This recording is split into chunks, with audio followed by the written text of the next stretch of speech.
This story is about the remodeling company BoothWorld Industries. Legend has it that the company is a remodeling company that makes custom lives for its callers. But most documentation state that nobody answered, but they got just a pre-recorded message. But this story is about somebody who called, but they answered. Also, a quick disclaimer that the image that you will see is normally an image that displays the phone number, but for your guys' safety, I edited out the phone number so that way you guys don't have to worry about calling it. But if there are some of you out there that are adventurous and want to take the risk of calling that number, go all the powers to you. I'm not trying to tell you not to do it. I wouldn't recommend it, but I'm only doing this just for your guys' safety. Enjoy the video. Like a lot of you, I called that number for BoothWorld Industries. Before I called, I read through the responses in the thread. I like knowing what's going to happen before it happens. I guess I'm boring like that. It was still a sick thrill to dial in the number and hit call even though I knew what was coming. I was on the home phone and made sure to block my info just in case. Something went wrong though. You all got a voicemail. I got a live person. Welcome to BoothWorld Industries. My name is Samantha and I will be your operator today. Name? I froze at this point. I didn't know what to say. I expected a canned message like the rest of you got. Maybe even the weird text. I never expected a real person to pick up. I panicked and hung up the phone. When it started ringing 5 seconds later, I left the house to go pick my daughter Ariana up from school. On the way back, my cell started ringing. Ariana loves the hands-free phone in our car. She likes to pick it up and pretend like it's the intercom of a spaceship and that the caller is a Cylon. I blame my husband's frequent viewing of Battlestar Galactica for this. Mommy, Ariana asked, can I push the button? Sure, I said. Make it fast before the light changes, though. Ariana unbuckled her seatbelt and reached up between the two front seats to hit the button that would pick up the phone. Hello? She said after she waited for the beep that let you know the phone picked up. I heard the same voice from earlier, flat, almost robotic. Welcome to BoothWorld Industries. My name is Samantha and I will be your operator today. Name? Everything stopped for me then. The light turned green, cars drove by, the cars behind me honked, but I sat there, staring at my steering wheel. Our no sleep is supposed to be a place for scary stories, a place where you can scare yourself a little, but be fine at the end, a place you live out your fears. There was nothing safe about that woman's voice on the other end of the phone. Mommy? Ariana asked. Is everything okay? Hello, Ariana, the operator said. Welcome to BoothWorld Industries. My name is Samantha, and I will be your operator today. Name? Ariana, my daughter said. Ariana, stop, I said. Mrs. Jacobs, the woman said. Please call the office when you get home. We have some remodeling to schedule. I didn't answer. I hung up the phone and drove the rest of the way home. Ariana looked up at me and walked up to the driveway. Was that a Cylon? I smiled, even though it felt like someone had skewered my stomach to the concrete and it was still writhing around there. No, honey, I said. Cylons aren't real. My little girl looked up at me. Her brow wrinkled and she frowned. That broke my heart. It was the first time I'd lied to her. No, it wasn't a Cylon on the other end of the line, but there was something lacking in the BoothWorld operator's voice. Something broken. Something human. Something dead. When we got inside, I made Ariana a bowl of cereal and took it to her room. I turned on SpongeBob SquarePants for her to watch, and I knew what I had to do. I typed the BoothWorld Industries number into my cell. When I brought the phone up to my ear, someone was breathing on the other end. I never even heard it ring. Hello? I asked. Welcome to BoothWorld Industries. My name is Samantha, and I will be your operator today. Name? My mouth went dry. I knew what I was supposed to do. Janice Hoffman, I said. Janice was my boss at work, although her voice reminded me of Fran Drescher's. Her constant exploring hands reminded me of that sleazy boss from Disclosure.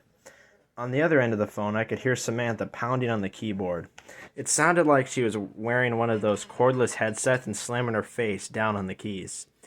Janice Hoffman, she said. Remodeling is scheduled for January 14th, 2022. Would you like to reschedule?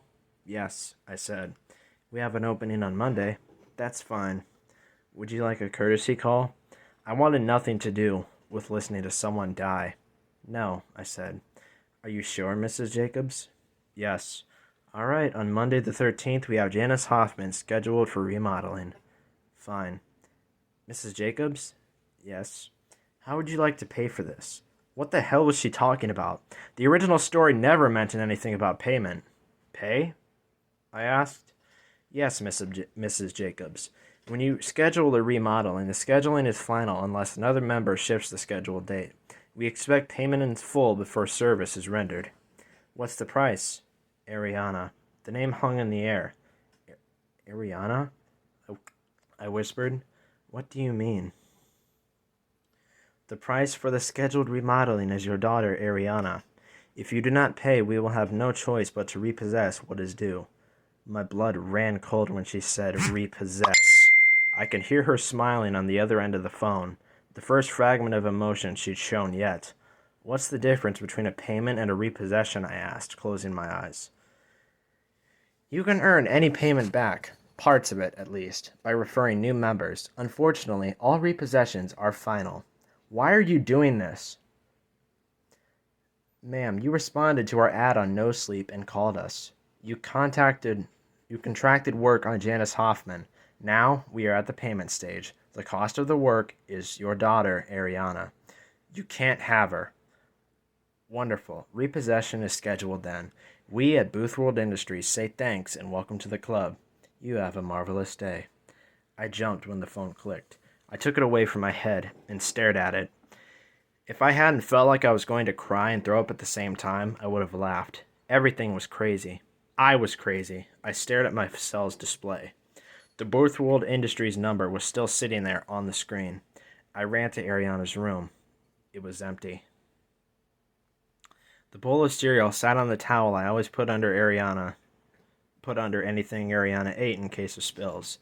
Sitting in the bowl was a business card.